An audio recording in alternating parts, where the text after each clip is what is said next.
Hi everyone, welcome back to our channel. All right, today's ingredient review. Like, I don't know, I'm excited about this. This is an ingredient review from a skincare guru. She's actually a doctor, but also an expert in skin formulation for skin of color. Yeah, we the melanin skin and skin of color, the Caucasian skin as well, all falls in the category of sensitive skins that easily pigment. Yes, that's our favorite skincare problem. Okay, I'm so happy, as I said earlier, the fact that Dr. V is someone that has credibility on this streets of the beauty industry in general. This is someone that is very open. Like when I went on her I don't know if it's her website or so, I just googled it and it popped up. Like when I saw it, I was like, what else does Dr. V has to offer? Like, she just gave it as it is. Like, I have never seen an ingredient list that is very detailed. You need to refuse to read for you to go wrong. It just makes sense. And Dr. V just reminded me of one of my tutors when I was in the beauty school. Yeah, when I was running my diploma in cosmetic science. Like, she just reminded me of a lecturer or a tutor, yeah, in that institution. Slash, she reminded me of my own encounter as well with a student. I'll still get back to all of that, but Dr. V's list of this her antioxidant power serum was just made up of 11 ingredients. Like, I can't remember when last I saw a product that had just 11 valuable ingredients. Listen to what I said. Valuable ingredient. Like, that is me. Less is more.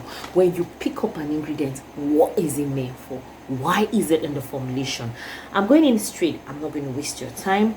The first 4 ingredients were actually silicones. Yeah, which a lot of controversy surrounding silicones in skincare and even hair care. Some people will say it causes product buildup, but it just depends on what you work with, and it just depends on your environment, you understand, and how this thing is being formulated. Although the rule or the standard of listing of ingredients, the first ingredients on the list are actually the majority. So I noticed the first 4 ingredients are all silicones, even though the first silicone is actually a volatile silicone, but then her selection of silicones are all emollients, which of course as what silicones act as. They are mostly emollients. They also have characteristics of humectants. Yeah, like I kind of look at them like superior humectants, kind of. And they are non-comedogenic, meaning it won't clog the pores. Like, honestly speaking, let's just dive into this. The first one, permit my calling of some of the ingredients. I beg, it's long, but I will try my best. Just permit, I'm begging now, disclaimer. So this is it here. The first ingredient on the list is the Cyclopentasil oxane. This is a silicone, yeah, and I noticed most of our silicones are not even water soluble silicones. Yes, and which brings me to the last ingredient, where there is the polysorbate 80. Well, before we get to that place, we have the Dimethicone. Among all the silicones, I don't know why Dimethicone happened to be my favorite, because I kind of value it in use for hair care, yeah, in the sense that kind of protect the scalp, to be honest with you. Just like I said, is an exaggerated humectant, kind of has ish, you know. Like, I'm not calling it a humectant, it's a silicone. Of course it is what it is, but let's just keep going. Then there's the Dimethicone. It's also, as I told you, then there's a trimethylsilicate. Okay, that's also, it's another, as I told you, 4 silicones. So we're done with silicones. Now we're coming to this favorite ingredient, the tetrahexyl dicyl ascorbate, popularly known as THD. Like, this is one of the best form of vitamin, like derivative, you understand? Let me don't call it vitamin C straight up. It's a vitamin C, like it converts itself to L-ascorbic acid when it gets on the skin, so it works just the same way your vitamin C, your ascorbic, L-ascorbic is going to work. But guess what, this is even much more stable. It even has a higher pH, in the sense that the normal vitamin C, that's the ascorbic, L-ascorbic ish, they have a lower pH, of course highly acidic, but this one happens to be neutral, and it works the same way by even, let's say, almost 100%. Like, it's an ingredient that is super expensive. It's something that I would have loved to use for my formulation, but then it's super expensive, and I am not sure my market has gotten to that point yet. So for now, I stick with other derivatives like the sodium ascorbyl phosphate and the magnesium ascorbyl phosphate. That is what I formulate with as my derivatives of vitamin C, and they also work fine, you understand? Sodium ascorbyl phosphate could actually convert itself to L-ascorbic acid by 80%. Yeah, not bad. And then the least absorbing vitamin C derivative for me, I think, should be the ascorbyl palmitate. To be honest with you, I sometimes don't even trust that ingredient. Like, I just feel like it's vitamin C in oil, and it might just have tendency of just sitting on the skin and might not penetrate. Well, it is what it is. But tetrahexyldecyl ascorbate, oh my god, it is the bomb.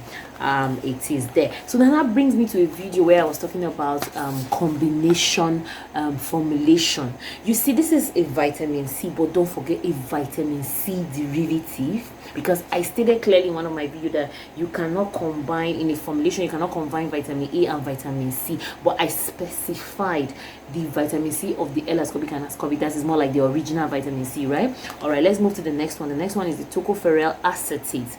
Okay, this is another form of vitamin E, another form of vitamin E. Then there's also the tocopherol, which is actually the vitamin E itself, and there's the retinol palmitate. Now this is a milder form of retinol under the category of retinoids. Like, all of this vitamin A series are under one umbrella, the retinoids. Yes, retinoids.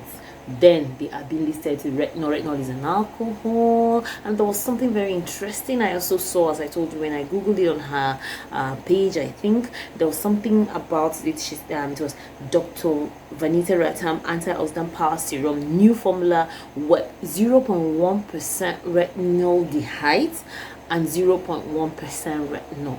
Now retinaldehyde is much more stable than retinol, yes, even though it's much more milder.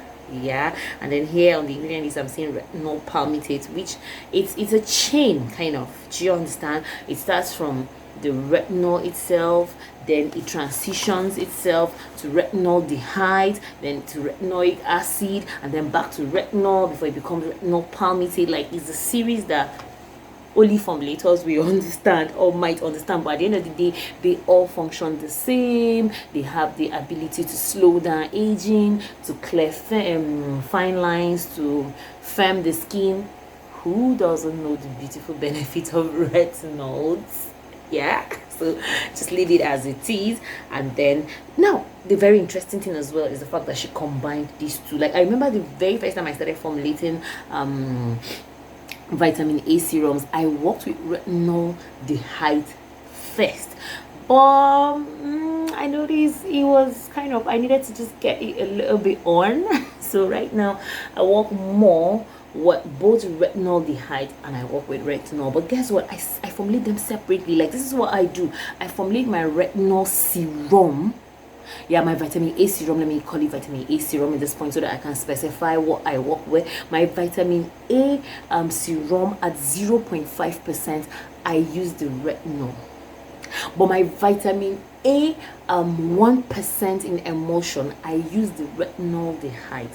So Dr. V just gave me an idea that those two can be combined, but then it could be a little bit tricky for people with really sensitive skin. Then there's the ubiquinone. Did you think the same way I thought as first when I heard about ubiquinone? I remember when I was in my formulation school, then I heard about ubiquinone and I was like, is it the cousin of hydroquinone? But funny enough, the cousin of hydroquinone is actually alpha-arbutin, not ubiquinone. Ubiquinone is a coenzyme. It's also an amazing ingredient for the skin. It has a good pH as well of about 7 thereabout. Could also be formulated to help to firm the skin. Like, looking at those ingredients, I now understood the name, the Power Antioxidant Serum. And then coming back to the ingredient list, we're talking about glycerine. I don't need to go so far. And then talking about the polysorbate 80. Remember I said something about the fact that most of her silicones were not even water soluble, and bringing it in with oils, of course, because tocopherol is an oil. Of course, retinol palmitate is an ester, of course, generally. And then the glycerine, so it just makes sense why polysorbate 80 can come into the formulation to also do other things that it's supposed to do. But then there was something she wrote again as clearly on her page, or like say on her website. She stated it clearly that polysorbate 80 isn't safe for fungal acne. And then she also still came back and spoke about the retinaldehyde itself.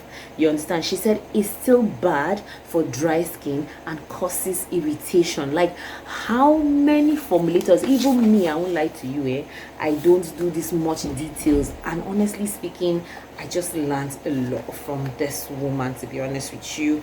And then it's now strange, right? There's something again I'll still come back to, where she said the polysorbate 80 isn't good for fungal acne.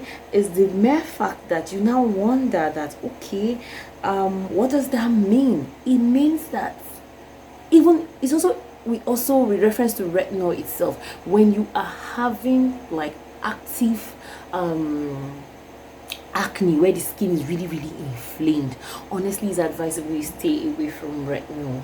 You get, it's very advisable you stay away from retinol. And she made it even very clear that this form of retinol isn't also good for fungal acne. So it's the form of retinol itself, the retinol palmitate, is not good for acne, oily, you understand, is sorry, for fungal acne as well as polysorbate. So what does it tell you? That product, when you're actively breaking out, stay away from that product.